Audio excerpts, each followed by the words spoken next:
दोस्तों, भविष्य में प्राप्त होने वाले कर्म फल को ही भाग्य कहा जाता है। भाग्य या आपके पिछले कर्मों का फल उस तीर की तरह है जिसे आपने लक्ष्य पर मारने के लिए चलाया और वापस लौट आया। जब तीर वापस आता है तो आप उसे पकड़ने में असफल हो जाते हैं और वह आप पर भी हमला कर देता है। दोस्ती, हमारा जीव ही सारे कर्म करता है और उनके फल भोगता है। भाग्य और कर्म के बारे महात्मा बुद्ध ने बहुत ही सरलता के साथ इस कहानी के माध्यम से समझाने का प्रयास किया है। तो चलिए इस कहानी से हम कर्म और भाग्य को समझते हैं। इससे पहले कि आप इस कहानी में खो जाएं, प्लीज वीडियो को लाइक और चैनल को सब्सक्राइब करके बेल आइकन की घंटी दबाकर ऑल को जरूर सेलेक्ट कर ले। दोस्तों, ये आपसे रिक्वेस्ट है। तो आइए हम इस कहानी शुरू करते हैं। दोस्तों, ये कहानी बिहार के पटना जिले के रामपुर में कल्लू नाम का एक किसान ने एक बड़े खेत का मालिक बनने के लिए बहुत मेहनत की ताकि वह, उसके बेटे और पोते पोतियां आराम से रह सके। उन्होंने एक बंजर जमीन खरीदी और दिन रात उस मिट्टी को उपजाऊ बनाने के लिए बहुत मेहनत की। सूखे, कीटों और तूफानों से लड़ते हुए उन्होंने अपनी फसल की रक्षा की। कभी कभी वह किसान तो अपने खेतों में ही सो जाता था और सुबह उठते ही खेतों में काम करने लगता, जिससे बढ़िया पैदावार मिल सके। काफी वर्षों की कड़ी मेहनत के बाद वह वास्तव में वह किसान काफी अमीर बन गया। अब वह किसान बूढ़ा हो गया था। उन्होंने सोचा कि अब आराम करने का समय आ गया है और उन्होंने फॉर्म संभालने की जिम्मेदारी अपने बेटे को सौंप दी। एक बार जब बेटे ने कार्यभार संभाला तो बूढ़े व्यक्ति को बहुत आराम महसूस हुआ।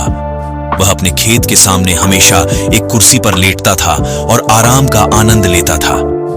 जिस बेटे ने खेत की पूरी जिम्मेदारी संभाली, उसे शुरू में बहुत खुशी और गर्व महसूस हुआ। उन्होंने भी कड़ी मेहनत की, लेकिन जैसे जैसे दिन बीतते गए उनका उत्साह कम होता गया।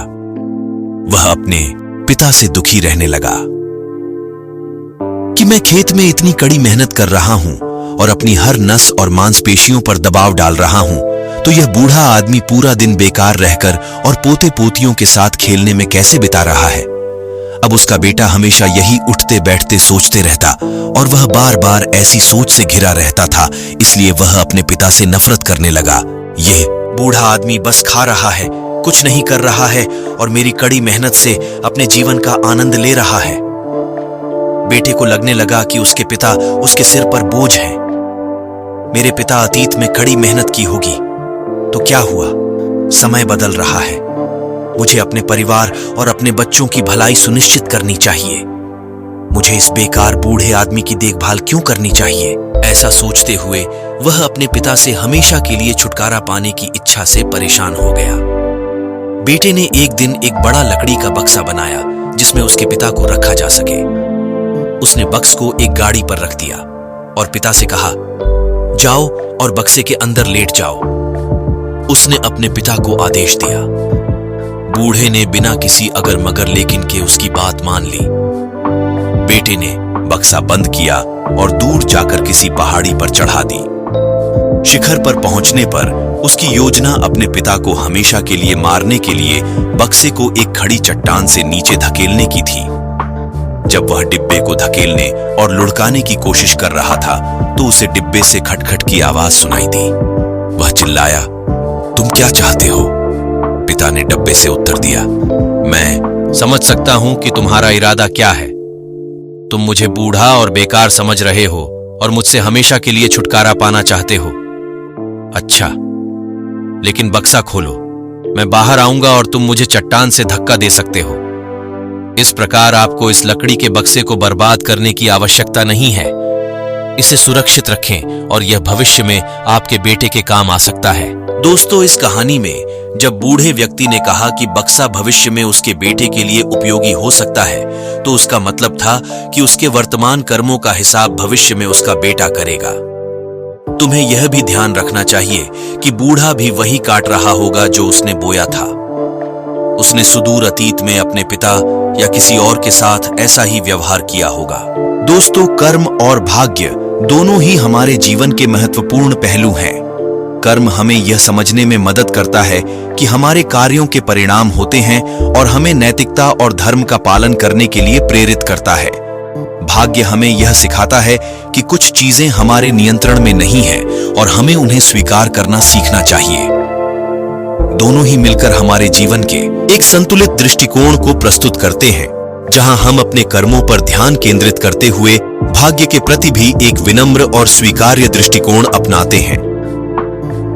भाग्य एक बहुत अच्छा देन है जिसे भगवान ने मनुष्य को दिया है।